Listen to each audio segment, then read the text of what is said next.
a little card like this, quite small, with boxes on each side. Now, we'd like to invite you to fill in this box. This is an exercise on culture. Mr. Mittel spoke about culture this morning and the issue and challenge of bureaucracy. And on one side, you can see it says culture as is, and we'd like you to sort of rank according to how you feel the culture is. And on the other side, it's the culture, the aspirational culture. So we'd like you to fill this in, and you can leave it in the box in the coffee area. And then the results will be presented later on in the seminar, and we can hopefully get an idea of what the culture is today and where you would all like it to move towards. So if you would be able to take a few minutes to do that, that would be much appreciated. I have pleasure now in following on from David's interesting presentation before the break. We are very honored today to have two highly respected guest speakers from outside be with us today to talk about the macroeconomic outlook for Latin America. So I'm going to invite Mr. William Jones from McKinsey's Senior Practice Expert and Maurizio Molan, Chief Economist of Santander, Brazil, to join me on the stage. And they will both make a presentation, following which we'll have a moderated question and answer session by David.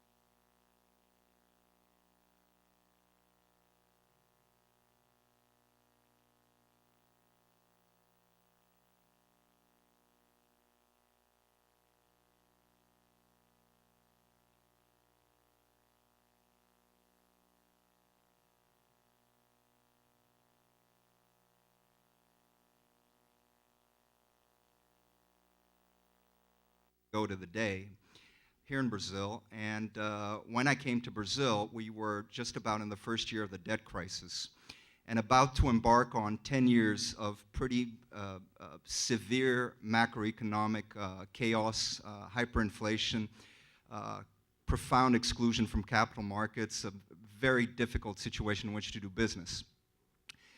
10 years later, in 1994, I thought I had achieved, or Brazil had achieved, a certain success on the macroeconomic front. The Real Plan was established. Things seemed to be improving, but the year from 1994 to 2004, the next 10 years of my professional career, were very difficult.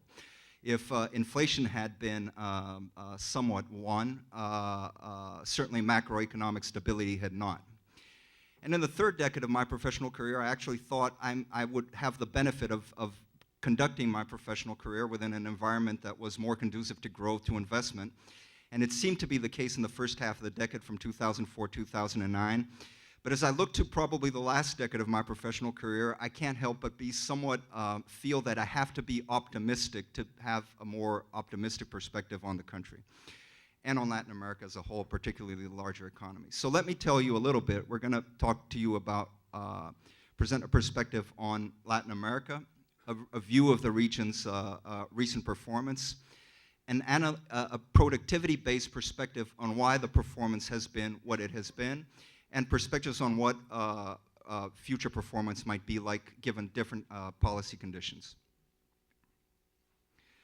Latin America is a lot of different places. It's a region with countries of very different scale, performance, and prospects. The first exhibit just shows the contribution to GDP of different countries in the region. I've selected Brazil and Mexico as the largest economies, and three smaller economies that are distinguished by being the, let's say, the investment grade rated countries in the region with market-friendly oriented policies. This is a good perspective of Latin America because when we look at it, we see 80% of the GDP of the region is in countries that arguably could provide a foundation where you have attractive growth prospects combined with a reasonable, favorable, market-friendly institutional environment. The next exhibit shows the contribution of growth, the past performance of the region, and there we see a hint of what is going on. Brazil has failed to live up to its promise. The growth in Brazil has been far less than what it could have been, or what its proportion of the GDP of the region would justify, at about less than half of what it would have been. The faster growing, Mexico has also contributed roughly in line to GDP. Those countries that I described, the fast growing with the good economic situations, roughly cover the gap left by Brazil. The question then is what might happen going forward, and the picture by some economic think tank is that, well, there could be a resumption of normalcy. The picture here is good because the overall growth for the region would be faster than overall global GDP, would be in line to 3.5% per year. That's relatively attractive. And you would see Brazil recovering its natural share of GDP, which imply growing and attractive growth rates against the other countries. So again, get that sense where a lot of the countries that have the sounder institutional frameworks are also providing attractive growth prospects, implying the possibility of attractive risk-return potential within these countries if these projections materialize. The question is whether they would materialize or not. When we look at the past to try to understand what has driven performance, a lot of it seems to be driven by productivity. So we saw that both Mexico and Brazil over the last 10, 20 years have not had spectacular GDP growth. And a lot of that mirrors their productivity growth potential. This exhibit, the numbers in the exhibit, the 100 and the 108 for Brazil, they are indexes to what the labor productivity was 20 years ago. That means that labor productivity in Mexico has basically not increased over a 20-year period, and in Brazil, it has increased only marginally. Since these are the big economies in the region, the labor productivity growth of the region as a whole has lagged.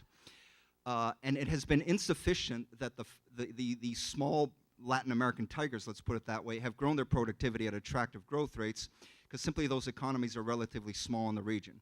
So you have the big economies in the region underperforming because of decades of low productivity growth. When we try to think, well, is that level of productivity growth, is it normal, is it rational, is that the way that things are meant to be? It's clearly not the case. One parameter that we can compare are the other BRICS. The other BRICS over the last 10 years have had substantial contribution from productivity growth to their overall GDP growth. In the case of China, for example, the contribution of labor productivity growth is 8.4 to the 9.3% overall GDP growth. That might have been one time, and a lot of different things might explain it, but there's still a lot of labor productivity that's going into the higher Chinese growth. The other benchmark provided in these here is the U.S. The U.S. is the most advanced economy, perhaps in the world, one of the most advanced. And even there, it's where it's at the frontier of technology and organizational best practice. Labor productivity is growing at a pace of, let's say, 1.5 or a little bit more over the past 10 years. The performance of the Latin American countries, particularly the big ones, leaves a lot to be desired when compared against those benchmarks. It's at 1 or below 1, and clearly that is less than would be achieved, particularly given the benefits of technology catch-up that these countries can benefit from. It's not only labor productivity that has not evolved. If we look at the Brazilian example, a broader measure of productivity is total factor productivity. Let's try to see what happened to total factor productivity in Brazil over the last couple decades. Brazil has faced favorable tailwinds, significant favorable tailwinds in the shape of a growing labor force. The labor force has grown faster than the overall population, and this provides an important tailwind or driver for incremental GDP growth. The quality of the Brazilian workforce has also increased. It might not be great, but it's much better than it was 20 years ago. The level of education has improved dramatically, and when education is factored in as an input to the economic growth algebra, then that provides another important contribution to GDP. It gets a little worse. The picture gets a little more drearier when we look at more, let's say, investment-related factors that contribute to GDP growth. One is the energy intensity of the economy.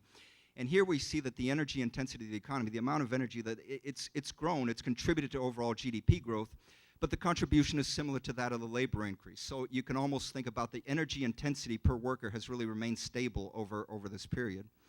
And the factor intensity, which is the amount of capital and technology behind every worker, has actually declined in proportionate terms a little bit. It's grown, and this reflects somewhat the low Brazilian investment rates. When you add this all together and calculate what the total factor productivity has been, it's actually declined over this period. And you can't help but be left with a sense of an opportunity forgone. With all the favorable tailwinds, if more could not have been done to capture that, even keeping total factor productivity stable to grow the country a 1.5% more per year over this long period of time. The issue is tackling productivity is really difficult. It's difficult because it requires, you saw a long tail chart of your own businesses just shortly. The reality of economies is that they face the same type of long tails without the possibility of doing some portfolio management to divest the lower performing parts. This is an example from Mexico, and basically it shows a long tail in terms of the size of companies. So the highest productivity part is let's say 10% of the economy. You got mid-sized companies taking about 45% of the economy, which is the horizontal axis. And then the small companies correspond another half of employment, roughly 40% of the employment, and they have much lower productivity. This was the picture in 2002, 10 years ago. And the question is, what happened over a 10-year period to productivity in these different segments? And this is the challenge that the big economies face. Not only Mexico, Brazil, the picture is the same. The big companies, Arcelors, Metals, can grow quickly, have grown their productivity quite a lot. But it's a different story to bring the productivity up when you're talking about the mid-sized companies and the lower companies. That has not happened. And it has not also not happened that the share of the bigger companies in the overall employment has increased. And how you deal with those dynamics is extremely difficult. It has to do, it's the challenge of overall bringing the productivity up. In fact, the challenge is exacerbated by the very stage of development at which these countries are, which sees a shift of employment towards the less productive sectors. This is, again, Mexico. The chart is showing growth in labor productivity on the vertical axis and the change in the share of employment on the vertical axis. What we see is that in Mexico, again, over the past 10 years, there have been sectors that have grown productivity and grown share in employment. But many big sectors, really big sectors in the economy, are sectors where the productivity has declined, and that have gained their share of employment. When we look at Brazil, the reality exactly the same, except that in Brazil we don't have the benefit of manufacturing productivity having grown. Manufacturing productivity has stayed constant over the last 10 years, except for some very few sectors, mining being notably one of them. To overcome the challenge of increasing productivity, the policy agenda is well known. What perhaps might create discomfort is the difficulty of achieving progress against that agenda. One first element that we find in our research on Brazil that is fundamental to productivity is the question of informality. In Brazil, informality still accounts about 75 to 80% of workers in Brazil still work in sectors where informality is high. It's over a quarter of the workforce, which means informal practices are still distorting the economic behavior of firms in that sector or dragging down productivity in that sector. It's an incredible, difficult battle to win, even though progress has been made. We don't even have to talk about the challenges in infrastructure. Some recent McKinsey work suggests that the stock of infrastructure in Brazil is a quarter what it should be relative to its stage in development, and recent work by local Brazilian economists suggests that the rate of investment in infrastructure has not grown in the past 2 decades despite all of the efforts and priority attributed by different governments. Cost and access to capital are severe difficulty in both Mexico and Brazil. Mexico is a country with extremely low level of credit penetration overall, of financial density we call it. And in Brazil, we still don't have a long-term yield curve in Brazilian highs, even though we have nearly all these years of relative economic stability. The issue of education, again, lots of progress made in terms of, let's say, quantities and numbers of years in school, less progress made in terms of the quality and evolution in PISA scores in Mexico. And finally, public sector productivity. The public sector keeps getting bigger in these countries, particularly in Brazil, and the difference between public sector productivity and private sector productivity is astonishing. Some work we did, taking World Economic Fund indicators, suggested that the productivity of the public sector in Brazil was ranked something 100th overall the countries surveyed, whereas private sector productivity is actually very good. So, but that's very difficult to overcome. So we have all these challenges. The policy agenda is known. What is difficult to foresee is the progress against that agenda. If productivity requires a microeconomic evolution, it also requires evolution in terms of the macroeconomic variables. And again, the policy agenda there is well understood. The challenge of achieving that macroeconomic agenda is difficult. One element of that agenda is simply that exports have to grow faster than GDP growth in order to sustain higher import growth, which has to happen. The level of, you know, the level of import penetration in this country is probably much lower than it should be. Specialization and competitiveness would suggest import penetration should grow. That it requires a lot of export growth. That's hard to see coming by. There are a number of supply-side constraints in the Brazilian economy, some of which were alluded to earlier: the infrastructure, full employment, those aspects, low investment. Without that, any aspect, you know, every time the country grows a little bit faster, we get inflation pressures. That creates a distortion that has to be addressed. Savings and investment have to grow.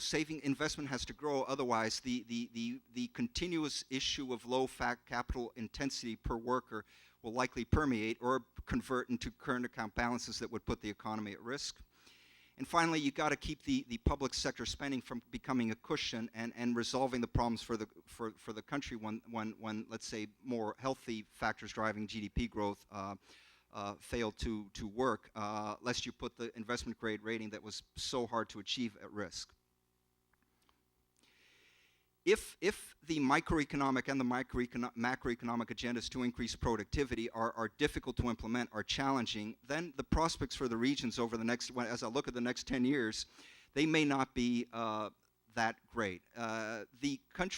Brazil and Mexico, the largest economies in the region, will again face another 10 years of favorable tailwind. The labor force in these countries will continue to grow at an attractive pace.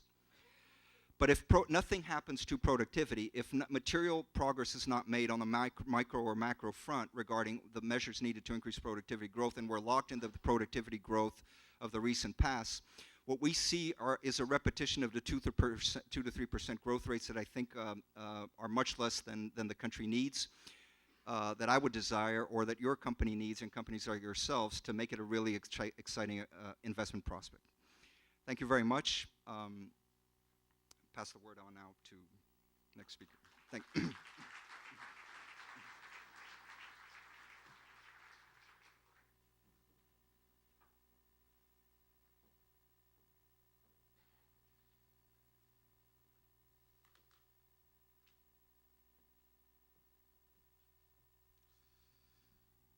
Morning.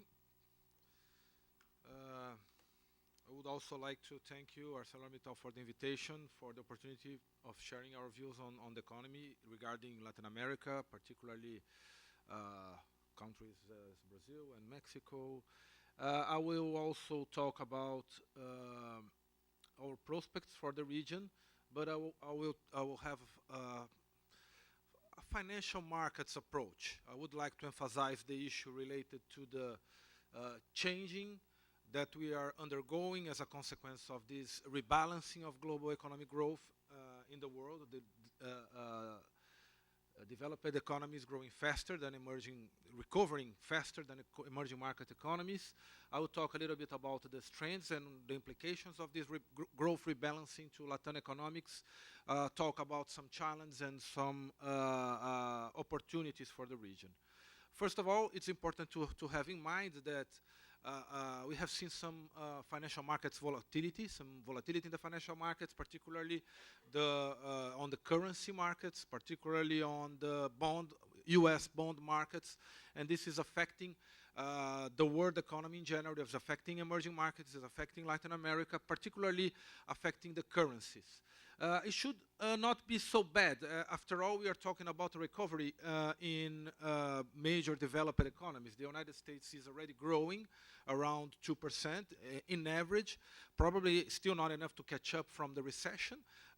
Europe is still struggling to recover, but going into the positive territory from this year onwards.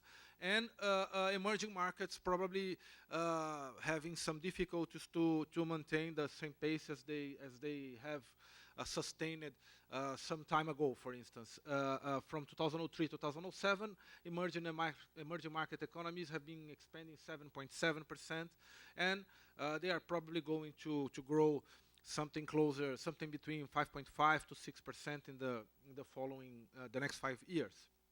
The composition of growth is changing.